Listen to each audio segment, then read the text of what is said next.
Hello दोस्तों, स्वागत है आप सभी का मेरे चैनल पर। आशा करती हूँ आप सब बहुत अच्छे होंगे और मेरी नई कहानी का इंतजार कर रहे होंगे। दोस्तों, हमारी कहानी के पिछले भाग में आप सभी ने देखा कि किस तरह गुंजन को कनिका का साया बार बार दिखाई देता है। गुंजन कनिका के साथ बिताए अपने पुराने लम्हों को याद कर अपने आप को कोसती है कि कनिका की मुसीबत के समय में वह उसकी मदद नहीं कर पाई थी। आज कनिका और उसके प्रेमी राजवीर को रणविजय सिंह अपने आदमियों के साथ घेर लेता है। दोस्तों, आइए देखते हैं हमारी कहानी में आगे क्या होता है। एक आदमी भागता हुआ रणविजय के पास आता है और कहता है, मालिक मालिक, वो राजवीर है ना, वो फिर से अपनी बाग में आया है। रणविजय सिंह अपनी भतीजी कनिका और राजवीर के बारे में पहले से ही उल्टी सीधी बातें सुन चुका था। अब राजवीर के फिर से वहां आ जाने पर रणविजय बौखला जाता है। वह अपने आदमियों से कहता है, हथियार निकालो, आज इस राजवीर का खेल ही खत्म कर देते हैं। रणविजय अपने आदमियों के साथ तेजी से बाग की तरफ जाता है। यह सब देख कनिका, कैसे भी करके राजवीर को वहाँ से भगाना होगा, नहीं तो आज ताऊजी से नहीं बच पाएगा। वो ताऊजी बहुत गुस्से में है। कनिका भी अपने ताऊजी के पीछे भागती है। कनिका जल्दी से भागकर राजवीर के पास पहुँचती है और हाँफते हुए उससे कहती है, राजवीर, तुम यहाँ से जल्दी से भाग जाओ, नहीं तो मेरे ताऊ और उनके आदमी तुम्हें जिंदा नहीं छोड़ेंगे आज। मैं कहीं नहीं जा रहा कनिका, मैं किसी से नहीं डरता। मैं तुमसे सच्चा प्यार करता हूँ और तुम्हें पाकर ही रहूंगा।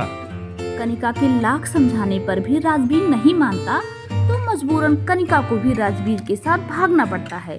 जब रणविजय सिंह अपने आदमियों के साथ वहाँ पहुँचता है तो राजवीर को वहाँ ना पाकर, मालिक, अभी कुछ देर पहले ही यही था वो राजवीर का बच्चा। यही था तो क्या उसे जमीन निकल गई या आसमान? ढूंढो उसे, बचकर जाने ना पाए आज। रणविजय और उसके आदमी बहुत ढूंढते हैं, लेकिन राजवीर को वहाँ ना पाकर सभी गुस्से में वापस घर आ जाते हैं। तो अनर्थ हो गया आज। लगता है कनिका भी उस राजवीर के साथ भाग गई। हमने पूरा घर छान मारा पर वो कहीं नहीं मिली। रणविजय सिंह ने बहुत पता लगाने की कोशिश की पर उन दोनों की कोई खबर न मिली। वह गुंजन पर भी लगातार नजर बनाए हुए था, लेकिन कनिका ने किसी से भी कांटेक्ट ना किया। पूरे 4 महीने बीत गए। जब एक दिन गुंजन कॉलेज में थी, तभी उसके पास कनिका का फोन आया।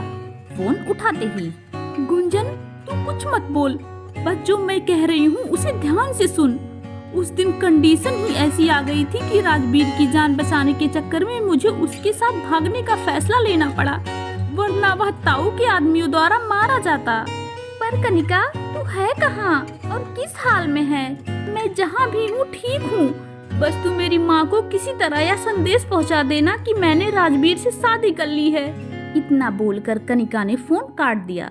गुंजन ने किसी तरह 4-5 दिनों के प्रयास के बाद उसका संदेशा उसकी माँ तक पहुँचा दिया।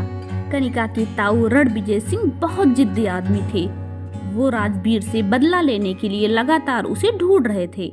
एक दिन जब वह दिल्ली गए हुए थे, तभी गोल चौराहे पर उन्हें कनिका दिख गई। कनिका अपने ताऊ को सामने देखकर कांपने लगी। मुझे माफ कर दीजिए ताऊ जी, मुझसे बहुत बड़ी गलती हो गई। कोई बात नहीं बिटिया, मैं तो बस तेरी माँ के लिए परेशान हूँ। उसका रो रो कर बुरा हाल है तेरे बिना। तो एक बार घर चल के अपनी माँ से मिल आ, जिससे उसको तसल्ली हो जाए कि तू जिंदा तो है। कनिका अपने ताऊ के इस व्यवहार से बहुत आश्चर्य में थी। वह अपने घर वालों से मिलने के लिए व्याकुल हो उठी। राजवीर के बहुत मना करने पर भी कनिका नहीं मानी। वह जल्द वापस आने का वादा करके अपने ताऊ के साथ घर आ गई। कनिका के वापस घर आने की खबर मिलते ही गुंजन, मामी जी, मेरी कनिका वापस आ गई है, मैं तुरंत उससे मिलकर आती हूँ। गुंजन अपना खाना पीना छोड़कर कनिका से मिलने भागी, लेकिन जब वो कनिका के घर पहुंची तो, गुंजन बेटी, कनिका बहुत लंबा सफर करके आई है, बहुत थक गई थी, इसलिए सो गई है। तुम कुछ दिन बाद आकर मिल लेना उससे। गुंजन को कनिका के घर से वापस भेज दिया गया। गुंजन को समझ में ही नहीं आ रहा था कि उसके और कनिका के बीच अब इतनी दूरियां कैसे हो गईं। लगातार परिस्थितियां बदल रही थी। उसके बाद भी गुंजन कनिका से मिलने की कोशिश करती रही, पर कोई ना कोई बहाना बनाकर उसे टाल दिया जाता। एक दिन वह हिम्मत करके मकान के पिछले हिस्से से कनिका की खिड़की तक जा पहुंची। बाहर काफी अंधेरा था। कमरे में छोटा सा बल्ब जल रहा था। डर से उसके हाथ पैर कांप रहे थे, लेकिन हिम्मत करके उसने धीरे से कनिका को बुलाया। कनिका, ओ कनिका, मैं गुंजन, यहाँ इस पीछे वाली खिड़की पर देख। अरे गुंजन, तू यहाँ कैसे आ गई? कनिका को इतना करीब देखकर गुंजन के सब्र का बांध टूट गया। वह फूट फूट कर रोने लगी। कनिका की आंखों में भी आंसू आ गए। गुंजन, मैं ताऊ जी के साथ यहाँ आकर बुरी तरह फंस गई हूँ। मेरे यहाँ आते ही ताऊ जी का तेवर एकदम से बदल गया। वह मेरी शादी मानने को तैयार ही नहीं है। वह किसी भी शर्त पर अब मुझे राजवीर के पास भेजने को तैयार नहीं है। क्या इन लोगों ने तुझे इस कमरे में बंद करके रखा है क्या? हाँ यार, कुछ समझ में नहीं आ रहा है, मैं क्या करूँ अब। मेरी माँ भी कुछ नहीं कर पा रही है। अब तू ही कुछ कर गुंजन, किसी भी तरह मुझे यहाँ से बाहर निकाल। तू चिंता मत कर, मैं हूँ ना कुछ करती हूँ। बिना किसी हिचक के गुंजन ने कनिका को तसल्ली तो दे दी, पर उसे समझ में नहीं आ रहा था कि वह कनिका की मदद कैसे करे। दोनों अभी भी कुछ बात करती, तभी दरवाजे पर किसी के आने का एहसास हुआ। दोनों चौंक कर चुप हो गईं।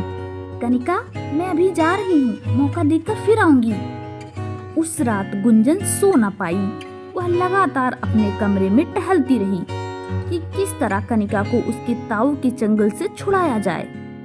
दूसरे दिन सुबह गुंजन कनिका को वहां से निकालने का कोई उपाय सोचती, उसके पहले ही आस पड़ोस में चर्चा होने लगी।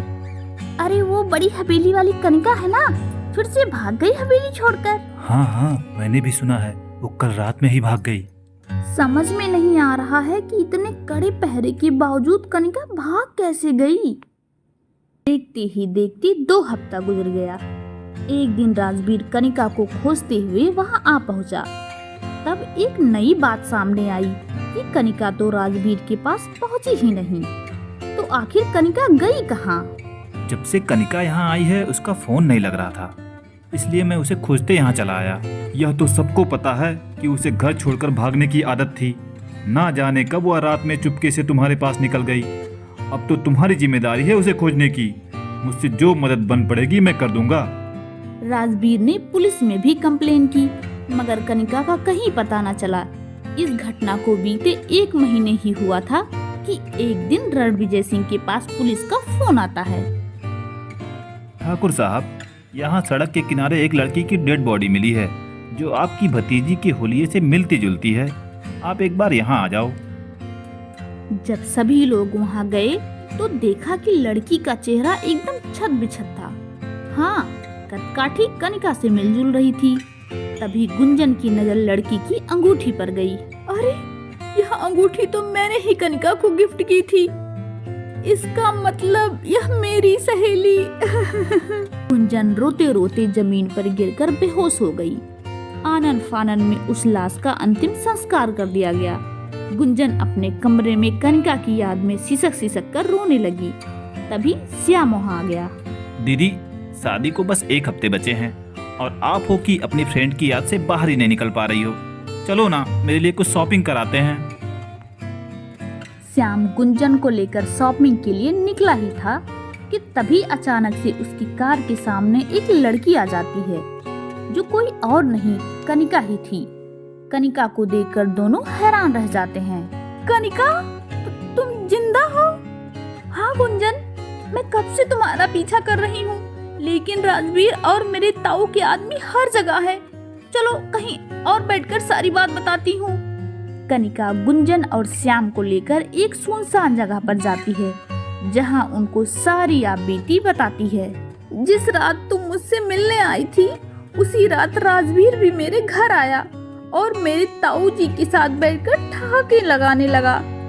वे दोनों मुझे विदेश में ले जाकर बेचने की बात कर रहे थे। उसके बाद मुझे कुछ भी याद नहीं, लेकिन जब दूसरी सुबह मुझे होश आया तो मैं इंडिया से बाहर थी। मतलब तुम्हारे ताऊ और राजवीर एक दूसरे से मिले हुए हैं? हाँ श्याम, वो दोनों मेरी प्रॉपर्टी के लिए मुझे मारना चाहते थे। कनिका गुंजन और श्याम को लेकर पुलिस स्टेशन जाती है और रणविजय सिंह और राजवीर के खिलाफ FIR दर्ज करवाती है। पुलिस राजवीर और रणविजय को गिरफ्तार कर लेती है। सर, मेरी कोई गलती नहीं है। ये रणविजय ने ही मुझसे कनिका से प्यार करने का नाटक करने को बोला था। अच्छा मास्टरमाइंड रणविजय, अब तुम ही बताओ सारा कांड तुमने कैसे किया? पुलिस के कड़ाई से पूछताछ करने पर रणविजय बताता है कि कनिका की प्रॉपर्टी हथियाने के लिए उसे रास्ते से हटाना जरूरी था, इसीलिए हमने मिलकर उसे विदेश में बेच दिया। फिर उसकी कदकाठी से मिलती जुलती लड़की का मर्डर कर उसे कनिका के एक्सीडेंट का रूप दे दिया। पुलिस की पूछताछ से यह भी पता चला कि कनिका के पिता की हत्या भी उसके ताऊ ने ही करवाई थी। दोस्तों, आज रणविजय और राजवीर को अपने की सजा मिल चुकी थी, लेकिन कनिका को राजवीर पर विश्वास करने का पछतावा आज भी था।